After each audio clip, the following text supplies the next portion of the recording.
تو صحابہ ابو سعد خیثمہ نے بھی رسول اللہ صلی اللہ علیہ وسلم کی بارگاہ میں آ کے کہا اللہ کے رسول بیٹے نے میرے سے کوڑا ڈالا تھا بدر کے مارکے میں شامل ہونا چاہتا تھا، بیٹا بھی شامل ہونا چاہتا تھا، ہم نے اپنے آپس میں قرہ اندازی کی تھی.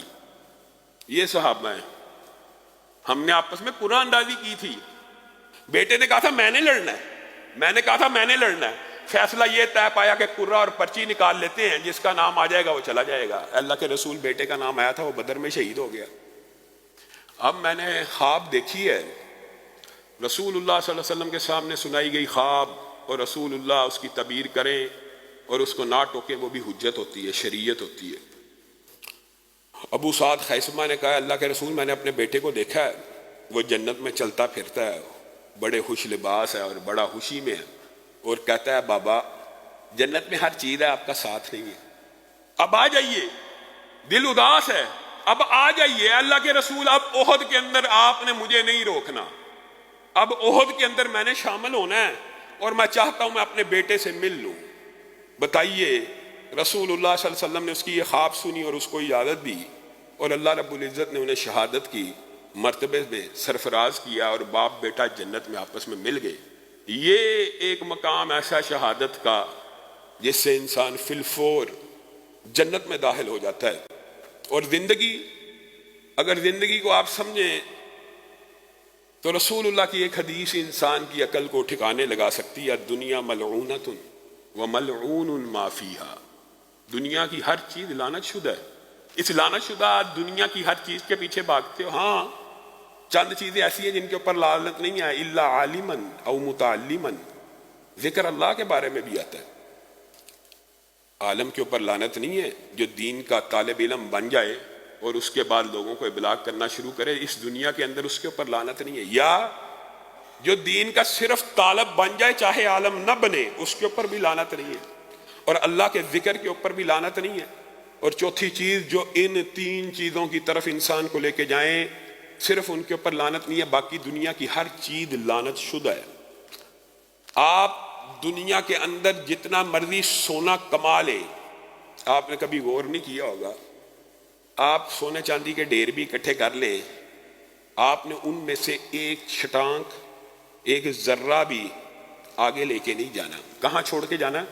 اسی دنیا میں. اسی لیے بعض محدثین نے، فلاسفرز نے، اسکالرز نے یہ بات لکھی کہ اس زمین کی پیدائش کے وقت جتنا سونا اس زمین میں تھا، کل قیامت کے دن تک اتنا ہی سونا زمین میں رہنا ہے. چاہے اس کی ملکیت انتقال کے ساتھ، یعنی ملکیت آج ایک بندہ سونے کا مالک بن گیا، کل کسی اور نے بن جانا ہے، پرسوں کسی اور نے بن جانا ہے، 100 سال بعد اس کا مالک کوئی اور ہوگا. لیکن جتنا سونا اس زمین کے اوپر ہے، نہ اس میں رتی برابر اضافہ ہونا، نہ کمی ہونی ہے، سارا کچھ زمین میں رہ جانا ہے. اس چیز کے پیچھے بھاگتے. ہاں اچھا رزق کمانا، حلال رزق کمانا، اس کے لیے تگ و دو کرنا، جو پہن لیا بسیدہ کر دیا، وہ آپ نے اللہ کی نعمت استعمال کر لی. لیکن اگر آپ سونے چاندی ہیرے جواہرات کے بارے میں سوچیں تو ان میں سے بھی آپ کی بچت اور سیونگ یہ نہیں ہے کہ آپ اپنے پیچھے کتنا چھوڑ کے جا رہے ہیں، اس کے اندر بھی آپ کی سیونگ اور بچت یہ ہے کہ آپ نے اپنے لیے آگے کتنا بھیجا ہے. آگے کتنا بھیجا ہے، بچت تو یہ ہے کہ آگے کتنا بھیجا ہے، بچت یہ ہے کہ پیچھے کتنا چھوڑ دیا. کیا پتا آپ کا بیٹا، آپ کی بیٹی یا آپ کی بیوی 1 سال آپ کو یاد کرے، 2 سال یاد کرے، 3 سال آپ کے لیے، اس کے بعد وہ اس پیسے کو جیسے چاہے خرچ کرنا شروع کر دے.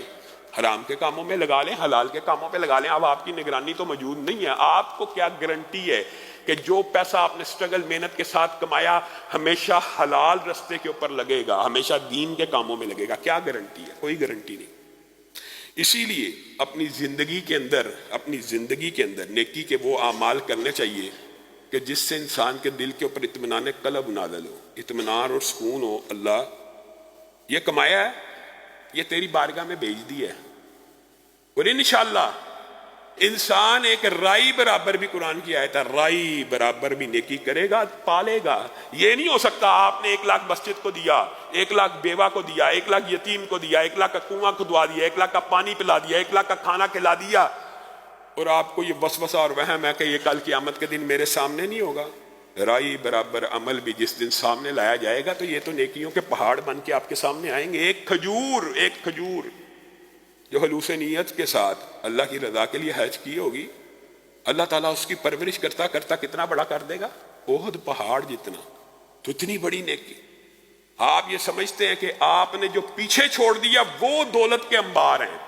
حقیقت یہ ہے دولت کے انبار وہ ہیں جو آپ نے آگے بھیج دیا اپنے مستقبل کو بہتر کرنے کے لیے. کس زندگی کے لیے؟ ارب ہا ارب، کروڑ ہا کروڑ سال کی زندگی کو درست کرنے کے لیے.